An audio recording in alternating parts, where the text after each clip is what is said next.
necesitamos estos resultados oficiales que el Jurado Nacional de Elecciones, espero que en las próximas horas o días ya tiene que comunicar al pueblo peruano, porque esta incertidumbre nos puede llevar a situaciones inmanejables que nadie quiere en este momento que estamos celebrando el Bicentenario Nacional. Esta mañana, en realidad ayer, monseñor, pero esta mañana he hecho referencia a una entrevista que concedió el arzobispo de Lima a la radio Vaticano, donde tiene expresiones muy severas sobre varios temas, ¿no? El uso de la religión para la política, la propaganda de miedo, y él ha incluso tenido una expresión muy fuerte diciendo que con Leuleá se está postergando lo que ya debería ocurrir, digamos, ¿no? Que las autoridades electorales, que son las únicas que pueden decidir sobre esto, terminen su trabajo y proclamen al nuevo presidente. ¿Cuál es su opinión sobre esto, monseñor? Porque estamos en un clima de incertidumbre que nos está haciendo mucho daño. Sí, efectivamente, Nicolás, y creo que en este momento que vivimos de tempestad, podríamos decir, de crisis, tenemos que ser muy cautos, muy reflexivos, porque cualquier cosa que uno pueda indicar puede entenderse de una forma totalmente distinta, ¿no? Entonces hay una comprensión muy grande de todo lo que va significando este momento.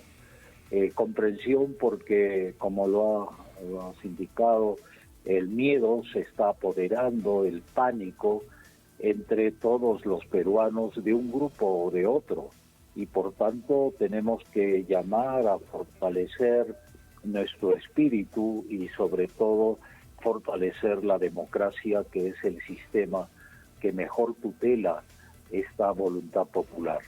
Por tanto, yo creo que si estamos viviendo en este momento de crisis tan fuerte, es precisamente a causa de actitudes, opiniones, tanto de un lado como de otro, que no ayuda a buscar una salida conjunta, porque todos somos peruanos y peruanas.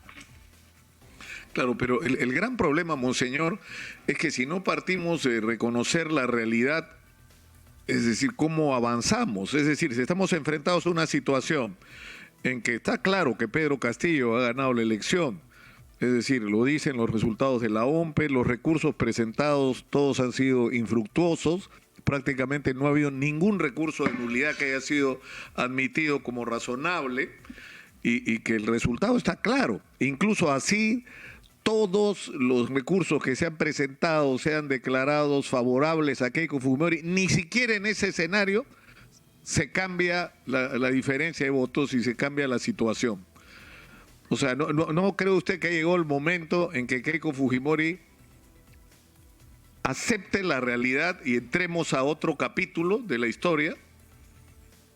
Sí, yo estoy convencido que la situación que estamos viviendo en este momento nos exige mucha prudencia, una actitud de silencio, una actitud de reflexión, pero al mismo tiempo la paciencia que ya el Perú está demostrando. Son 25 días después de la segunda vuelta. La paciencia necesita una cronología de tiempo para conocer los resultados. Cuando la cronología de tiempo va alargándose, esta incertidumbre, tanto de un lado como de otro, comienza a crecer.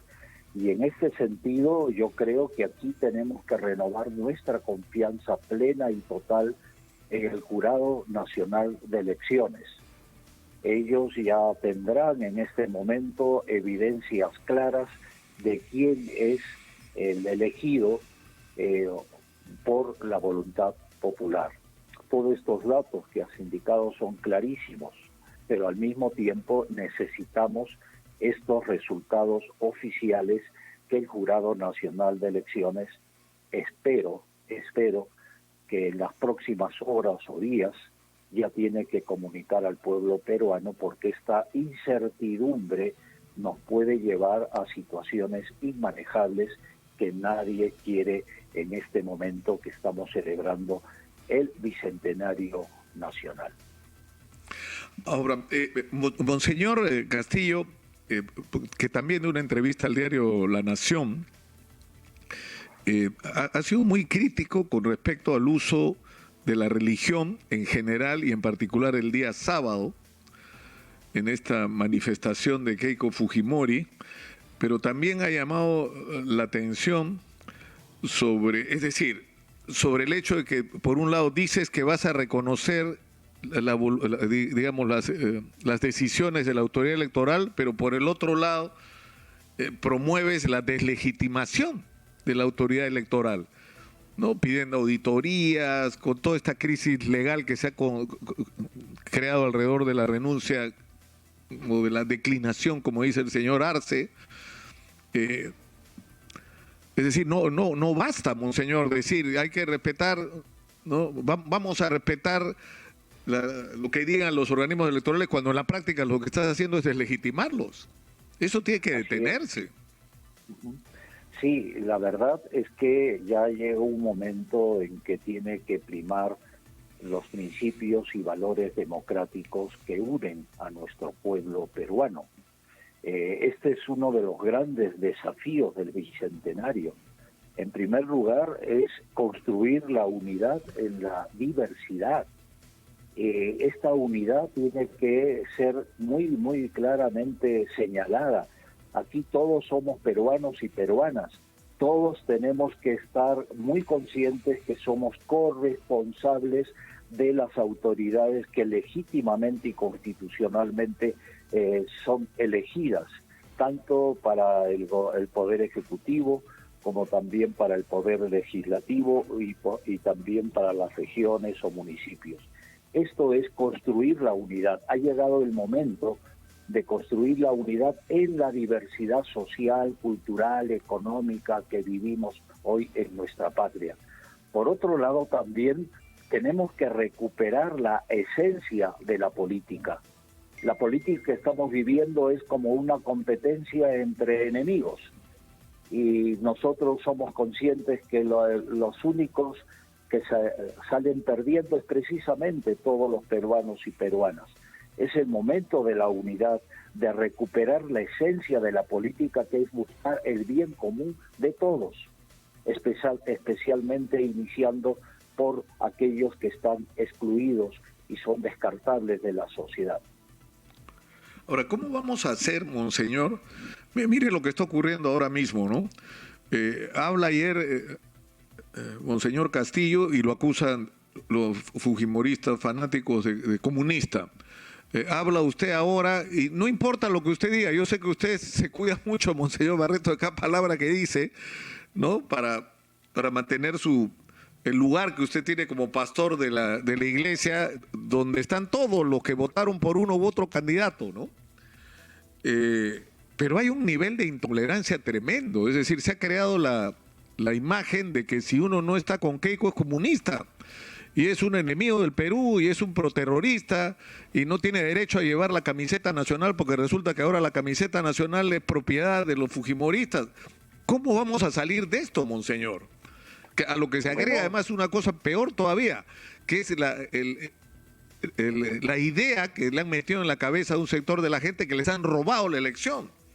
¿Cómo salimos de esa situación y llegamos a eso que usted quiere, monseñor? Es decir, empezar a pensar el Perú como una entidad de la que todos somos parte.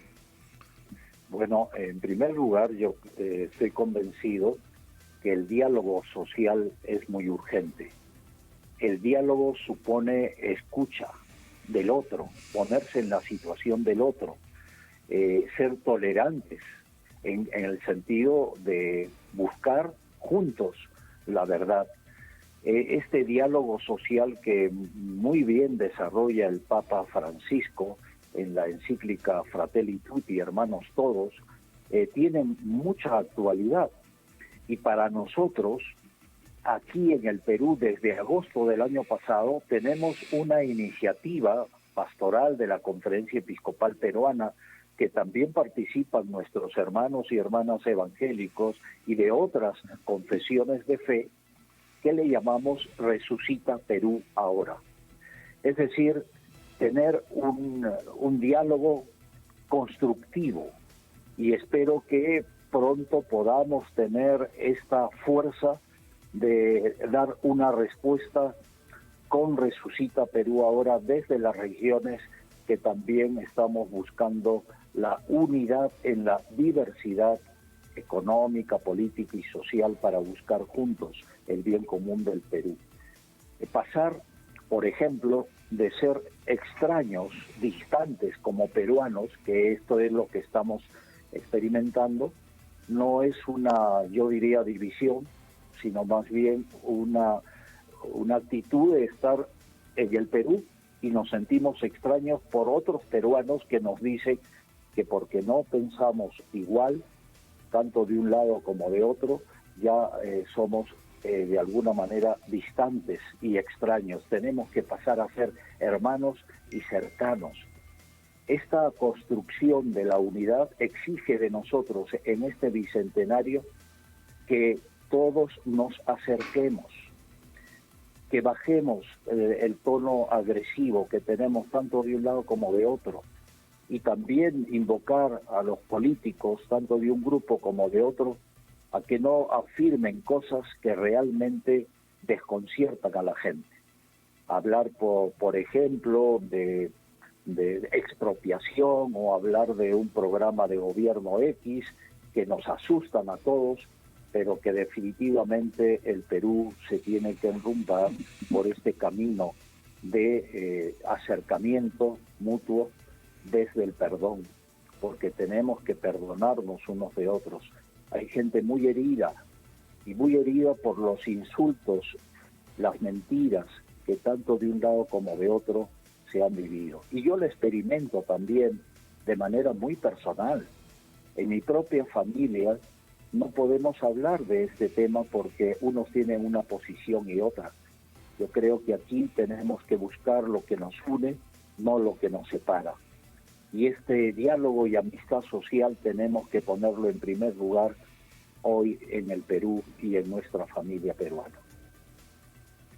Ahora, hay un tema que es muy importante y que de alguna manera el resultado electoral y lo que hemos vivido en la pandemia han puesto sobre la mesa, por así decirlo de una manera dramática, que es el gran descontento que hay en la sociedad peruana con respecto a esta paradoja de ser un país que crece en términos macroeconómicos, pero no ha sido capaz de que este crecimiento macroeconómico se exprese o se transforme en bienestar para las personas, en salud, en educación, en acceso al agua, a la vivienda digna, a un empleo estable y bien remunerado, a medios de transporte de calidad, a una vida en seguridad, a un sistema de justicia que funcione de manera eficiente y justa. Hay un enorme descontento, Monseñor. El Monseñor Castillo decía ayer que felizmente en el Perú hemos encontrado el camino como para que ese descontento se manifieste electoralmente.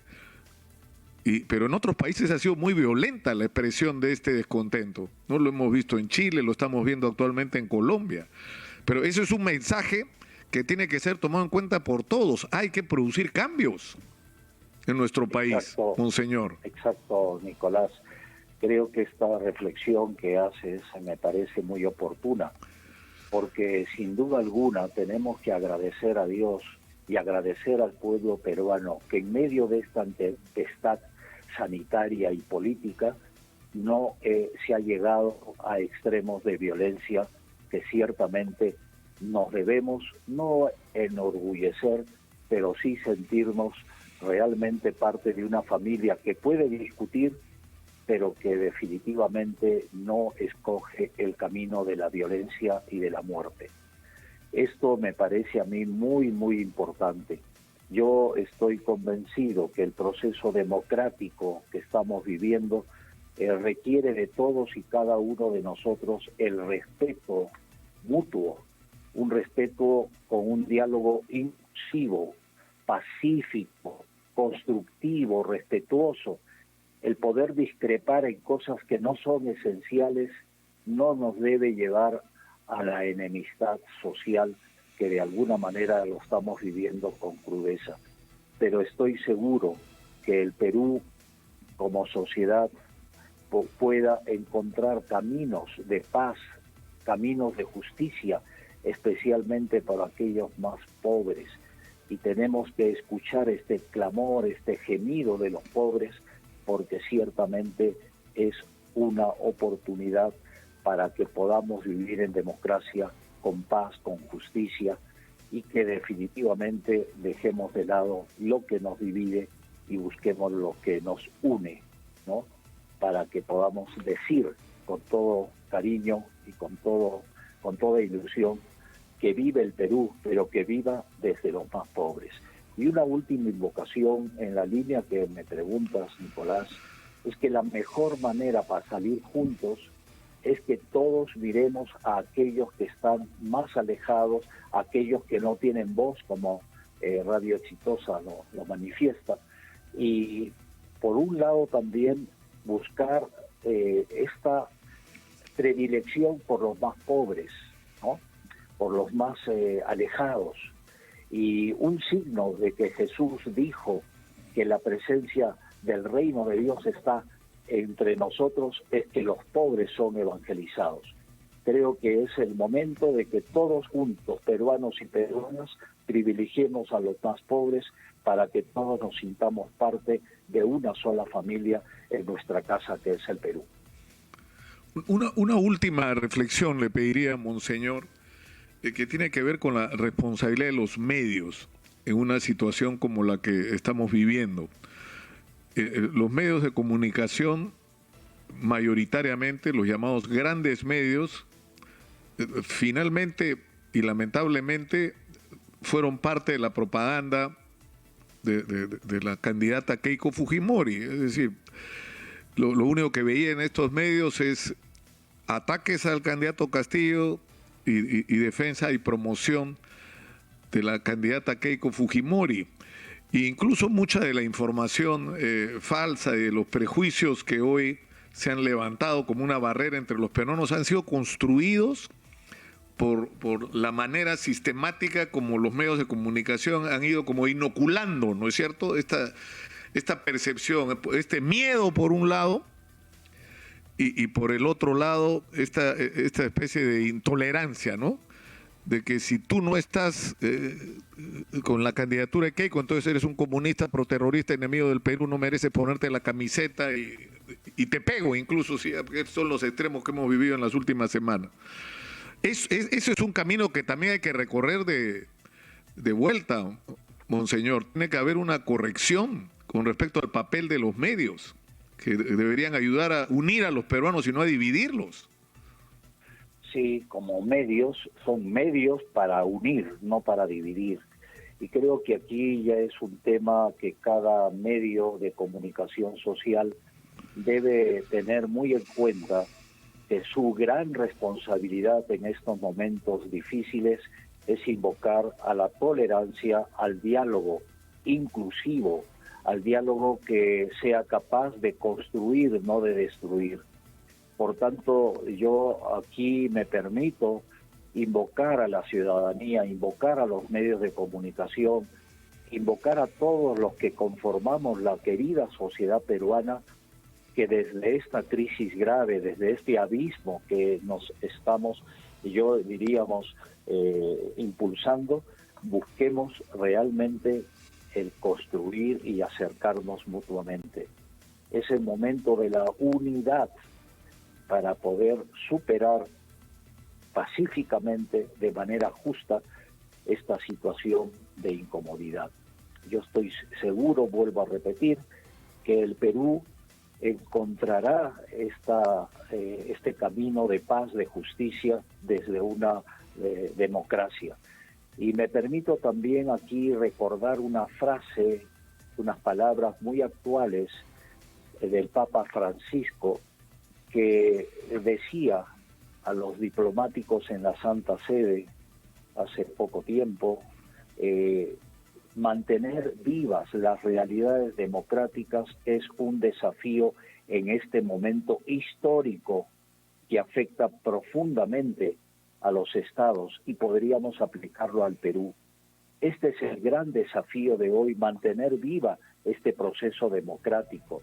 Por eso tenemos que celebrar este bicentenario con una continuidad democrática y no con una interrupción de la democracia que sería una consecuencia nefasta para el país.